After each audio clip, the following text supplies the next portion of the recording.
প্রথম নাম্বার আছে √2 মিনস তাহলে রুটের খাঁজে এখানে আছে 2। এবার প্রত্যেকটা নাম্বার থেকে রুটের খাঁজে যেই নাম্বারগুলো আছে তোমাকে প্রথমে এই নাম্বারগুলো লসাগু বের করতে হবে। আর এই নাম্বারগুলো লসাগু কত না 12। তাহলে 2কে কত দিয়ে মাল্টিপ্লাই করলে 12 হবে না 6, তাহলে 2 এর পাওয়ারে 6 লিখে দাও। একই রকমভাবে 3কে কত দিয়ে মাল্টিপ্লাই করলে 12 হবে না 4 দিয়ে, অর্থাৎ 3 এর পাওয়ারে 4 লেখো।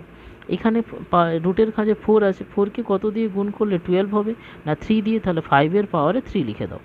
তাহলে এখানে দেখো 6 এখানে আছে 6কে কত দিয়ে মাল্টিপ্লাই করলে 12 হবে না 2 দিয়ে।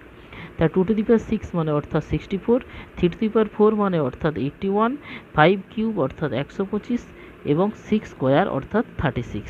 তাহলে এই নাম্বারগুলোর মধ্যে সবচেয়ে ছোট নাম্বার কত না 36, অর্থাৎ 6√6 হচ্ছে সবচেয়ে ছোট নাম্বার। এরপর হচ্ছে 64 অর্থাৎ √2, এরপর হচ্ছে 81 অর্থাৎ কিউব √3, এরপর হচ্ছে 125 অর্থাৎ 4th √5।